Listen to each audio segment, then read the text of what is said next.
Melanoma Matters is an educational resource. The content represents our opinions and does not constitute medical advice. If you're a patient with questions specific to your situation, please consult your medical practitioner. Melanoma Matters. My name's James Larkin. I'm Sapna Patel.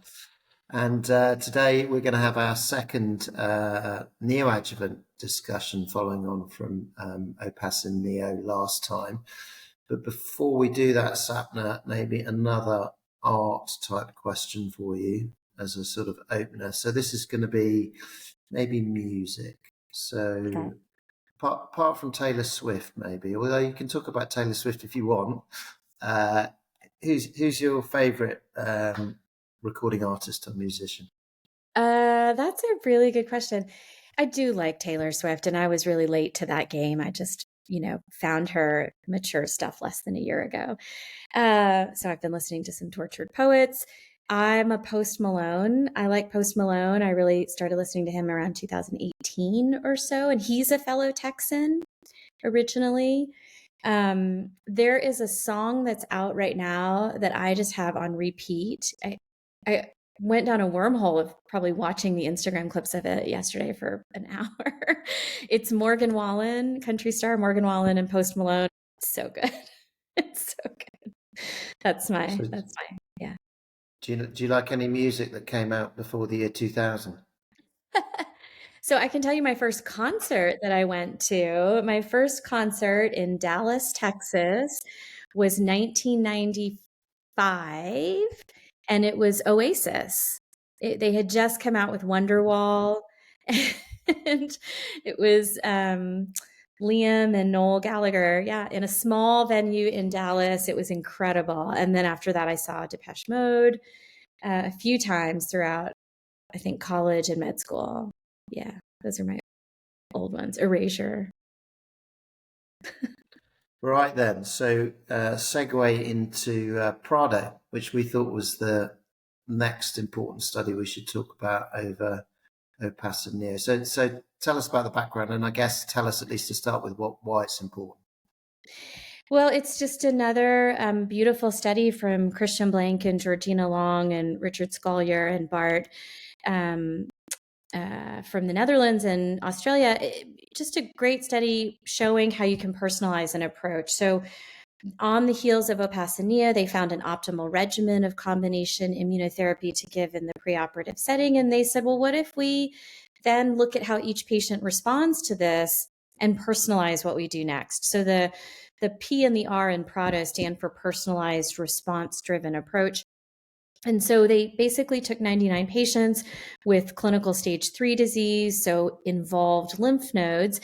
They gave them this optimal dose of Ipi-Nivo, so Ipi 1 milligram per kilogram, Nivo 3 milligrams per kilogram. They gave it for 2 cycles. And then after 2 cycles, they had removed what they call the index lymph node. And we'll come back and talk about index lymph node in a second. They then did surgery solely on that index lymph node and categorized the pathological response in that lymph node as either major, partial, or non-response. Major being complete eradication of tumor or 10% or less viable tumor, partial being greater than 10% to 50% viable tumor, and then non-response being anything more than 50% viable tumor in that index lymph node. Based on that categorization, the major path response patients were finished. No more surgery, no adjuvant therapy, standard follow-ups, and they moved the follow-up to a 3-monthly interval or a 12-weekly, as it were. Partial responses, they took those patients and completed the surgery. So they ended up with the therapeutic lymph node dissection. But then because that initial response was so strong in the index lymph node, 10 to 50% viable tumor, so less than half of the specimen viable tumor, they then eliminated further systemic therapy. They just cleaned it up with surgery. And the non-responders, they did everything. They did a full surgery and they did adjuvant therapy. And that adjuvant therapy could be single agent PD-1 nivolumab or targeted therapy with the option of radiation if necessary. So that study is really important. Maybe I'll just make a quick word about index lymph node. You might ask yourself the question, why can we go straight to just removing a single lymph node, the index node, and not do a full surgery? And this group again had looked at a series retrospectively from Opassan, Opassan Neo, and perhaps some other small series where they looked at the representativeness of it, what they would call the index lymph node, historically the largest lymph node, versus the entire specimen. So they gave these pathologists, Bart and Richard, they gave them essentially the index lymph node, and then they gave them the full surgical specimen. The pathologists were blinded, and they basically read the index lymph node for a response. Then they read the entire specimen. And when you put these two together, there was a very high concordance rate. I mean, in the high 80s, that the index lymph node told you what was happening in the entire specimen. A few discordances, and some of those discordances went in favor of the index lymph node kind of undercalling the response. Index lymph node might say, oh, there was a bit of necrosis, but actually in the full specimen, there was quite a bit of necrosis. And then there are a couple of cases in the inverse where the index lymph node might have overcalled it. Nevertheless, that's to say pretty high concordance rate. So what's happening in what we call the index lymph node is fairly representative. And with another caveat there that we have not defined as a field what is the index lymph node. So is it the largest lymph node? Is it the most superficial? So it would be the first one in a therapeutic dissection.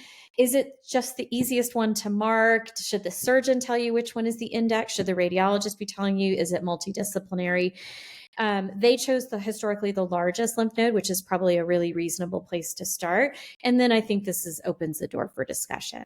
So that's a lot of talking. Yeah, well, then, so I mean, quite a lot of different things happened in this study to 100 patients. So that's maybe one comment to make. So am I understanding correctly that if you had a complete response on pathology, then you would have only had the index lymph node removed? So then if you had had more than one involved lymph node, then the other lymph nodes would remain in situ afterwards, and then those patients didn't get any further systemic treatment. So we call that cherry picking. I don't know if you have that in the US or not. Cherry picking lymph nodes. Is that yes or a no? Isn't that a George Washington term, like cherry picking? I don't know what it means in that context, but we use it to denote it, with lymph node surgery when you're doing less than what would be considered, if you like, the standard of care. So if you're not, for whatever reason, doing a therapeutic node dissection and you're just taking out one or two or the palpable ones or so, we call that cherry picking. But maybe that's a British thing. Anyway, so what about those patients then? I'm specifically asking about that group of patients. Do we know anything about what happened to them subsequently? Yes, that's a super point. So in a major pathologic response, the hypothesis was you've already given such a strong jumpstart to the immune system that, runs the day here, right? This will give you the long-lasting benefit that you need as a patient. And so the hypothesis was that in major pathologic response patients, in the first 24 months, there would be no recurrences or distant metastasis. They've had an excellent response. 90% of their viable tumor is eliminated. So they are finished. Now, you made a point, you're taking out a single lymph node. What if you had multiple lymph nodes involved? Still, the hypothesis holds, right? That in situ immune system that got generated is still there. You didn't remove that immune system necessarily. You just removed the ones attached to the tumor. So that should probably continue to keep going. But is 2 cycles enough to generate that long-term benefit? I mean, you probably know better than anybody. One of the biggest questions is, when does somebody generate a memory response to their tumor? How many doses does it take? How much duration of therapy? And it's going to be different for every patient. Probably 1 and 2 doses is not quite enough. It gives you a good batch of effector T cells, but is it giving you the memory T cells? So that's the biologic hypothesis. The short answer is there were 4 patients who had recurrences in that major pathologic response group. Now, there were a bunch of patients who fared really, really well. And I think if you want hard numbers here, it looked like 60 patients got a major pathologic response. 4 had recurrences in those first 2 years. So that's low. Agree, that's pretty low. But it's still important. If you're one of those 4 patients, you got an upfront therapy, you got a minimal surgery, nothing more, you were feeling pretty confident that this melanoma was an episode behind you, and now all of a sudden you've had a recurrence. And worse than that, if you've had a distant metastasis. So 4 patients with a recurrence, when they took a deep dive, these 4 patients all had 2 clinically positive lymph nodes on imaging before they started the treatment. So that led to some hypothesis. Well, if you have more than one clinically positive lymph node, is index lymph node appropriate? So then they went back and looked how many patients had more than one clinically apparent lymph node. Well, they had a good number. I'll pull the numbers at some point, but they had a fair number of patients with more than one at the beginning. Maybe, I don't remember how many of these are, a handful or 2 handfuls.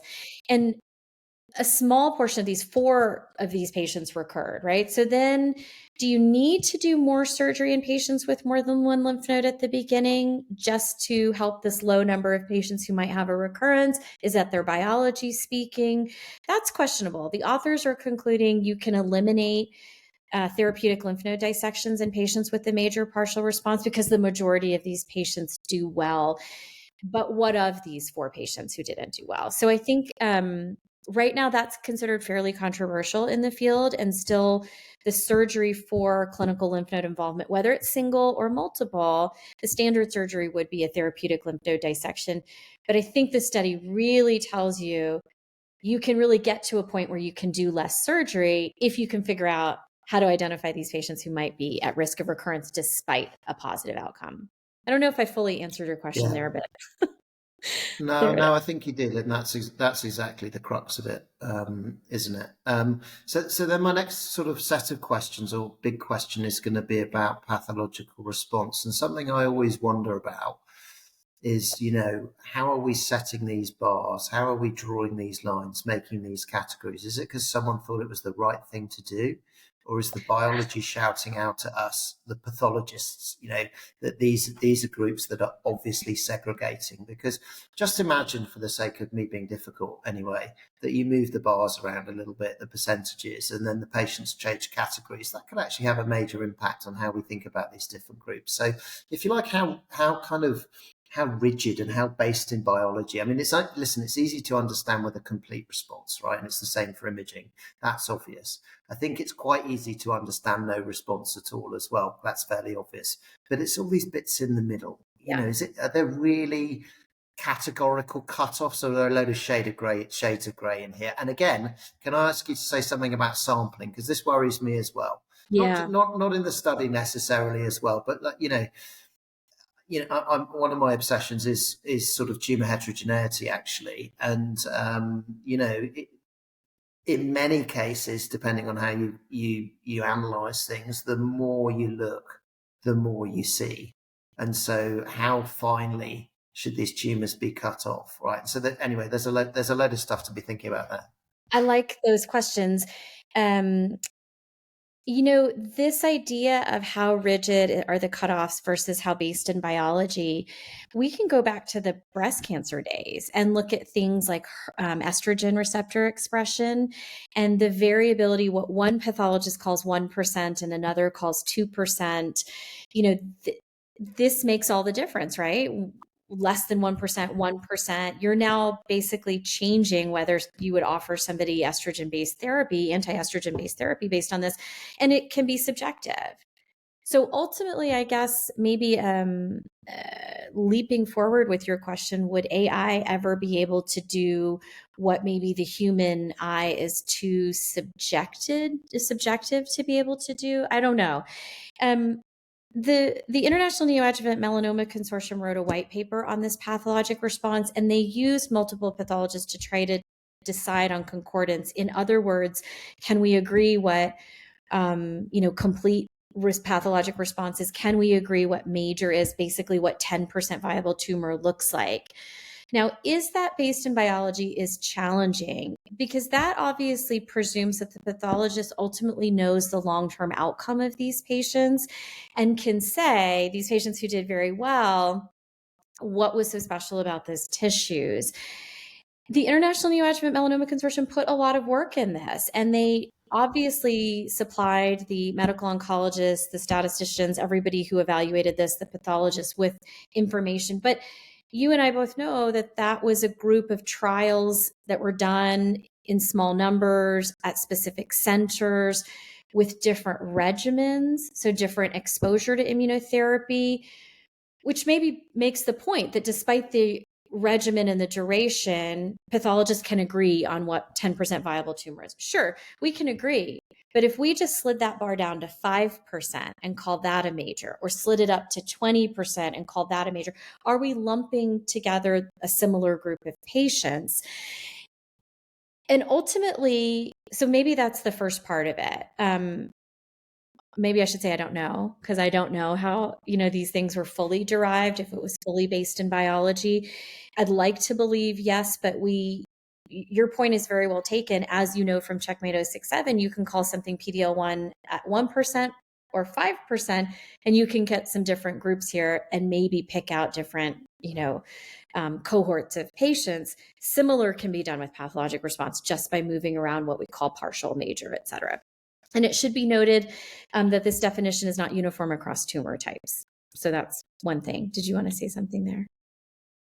Yeah, no, I mean, I think the last point you just made is a really important point as well. I mean, I only treat two types of cancer, but this assumption that you can transpose things, from different cancers one to another, or even different treatment modalities, I think you need to be quite cautious. I mean, I like the kind of AI idea because it's kind of, everyone likes to talk about AI, and I suppose just kind of thinking kind of completely outside this, the hard endpoint we're looking for is freedom from melanoma recurrence. We can all agree on that. So it's almost as if in a well annotated data set, you would want to, if you could, in due course, work back from that, and then to some extent agnostically reinterrogate the pathology samples. That would be, I don't know if anyone's trying to do that or it's possible, but very, very interesting exercise, because there might be some stuff in there that kind of we don't even know about, we hadn't thought about. But that still comes back to sampling. And I want to ask you about sampling. Okay, so let's say it's a lymph node. You can slice it in half. That's the simplest thing you can do to a lymph node after you've resected. And then you could, look at a section from the middle of the lymph node. Okay, so that's the one end of the spectrum. The other end of the spectrum, you could slice it, you could salami slice it, across multiple axes, actually, if you think about it. And then you could really go down and you could look at hundreds or maybe even thousands of samples, even get down to the cellular level. So I've got two questions here, really. One is that presumably, again, I'm obsessed about the sweet spot. It's all I ever talk about, isn't it? Is there, do you think, a sweet spot for sampling whereby if you keep slicing further, you're topped out? There's a ceiling effect. You're not going to get any further useful information. That's question one.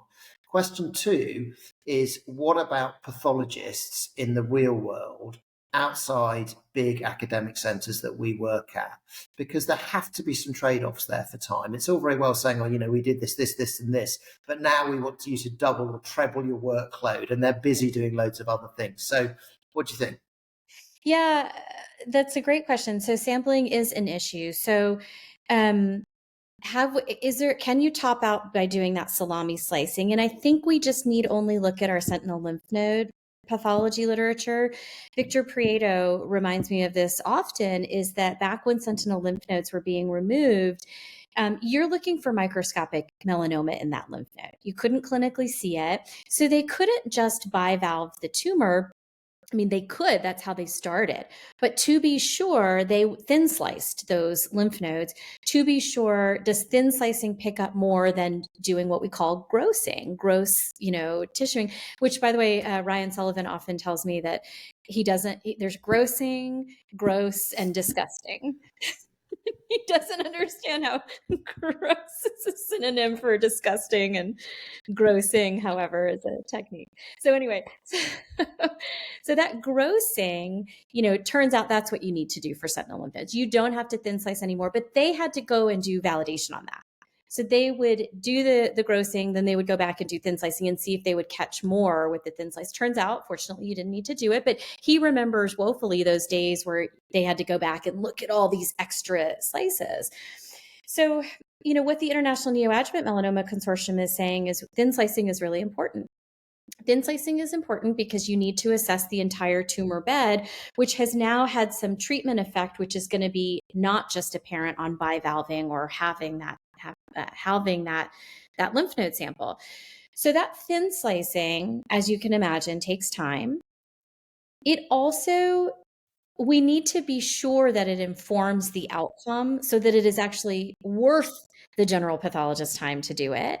And I think we know in these academic centers, it's so informative on an individual patient level. So you can very clearly, comfortably tell an individual patient, I'm very happy with this response. This response looks favorable to me. It basically looks favorable all the way unless you have a 100% viable tumor. By the way, if you have a pathologic non-response, are we sure that's unfavorable because you still got exposure to neoadjuvant therapy? You still got a boost, like a jump-started immune system. So unfavorable compared to a patient who gets a complete response, sure, but we should not be comparing patients to each other. Favorable compared to the opposite approach, which would have been to take out your tumor in the first place and give you adjuvant. No, you probably still had a favorable approach. I said no, but I should have said yes there. Anyway, the point being, so that's one thing is making sure we're clear that on an individual patient level, you get a lot of information about this. But how does this impact a hazard ratio for a group of patients? We have yet to have a trial tell us that. Now, maybe that's forthcoming and we'll get some information.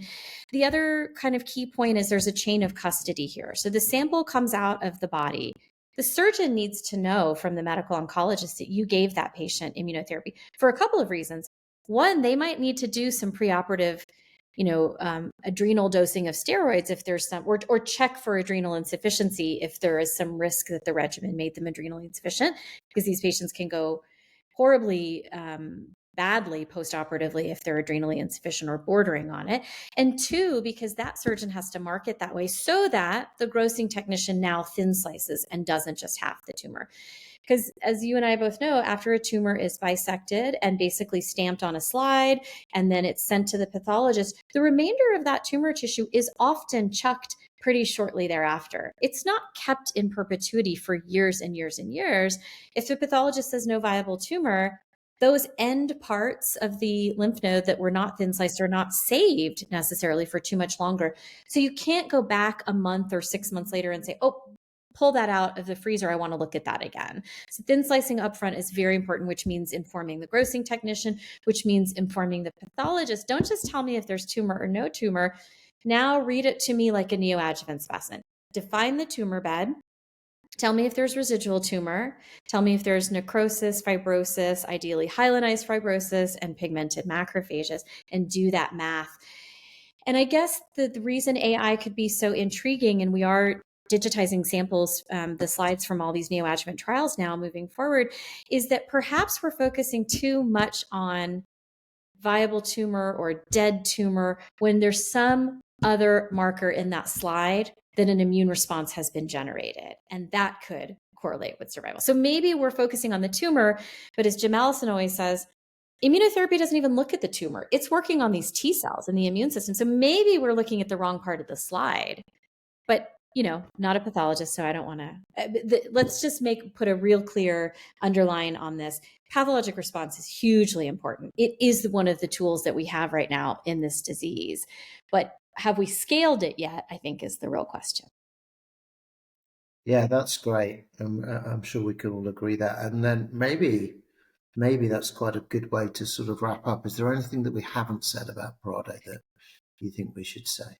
Oh yeah, good question. Prado was a global study. I think that's always important to say because it does tell us now we're getting to be able to scale some of this treatment of patients. And in these countries where it was done, there was a central pathologist looking at it, which is great to do. But again, you'd love to know, how does that track back with the institutional pathologist at all of these places as you start to expand it beyond these fancy centers? Is the institutional pathologist and the central pathologist in agreement? So there's one other point to be made, and it's in the partial responders in Prado. So in the partial responders, this is a group of patients who have somewhere between 10 and 50% viable tumor in their specimen.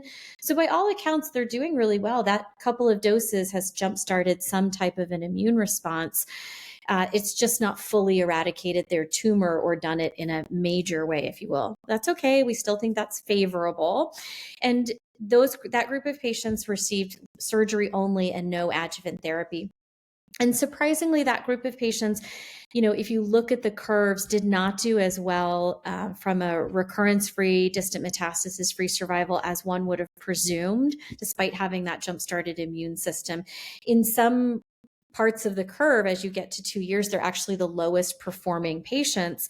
And that may speak to the need for actual adjuvant therapy in this group of patients. So they had some sort of jump-started immune response, but you still need adjuvant therapy to mop up whatever is sitting behind microscopically. How much adjuvant therapy, I don't think we know. What regimen, I don't think we know.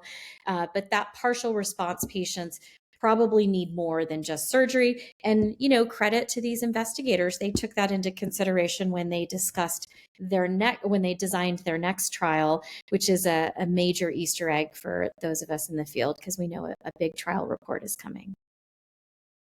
Okay, thank you very much indeed. Thanks.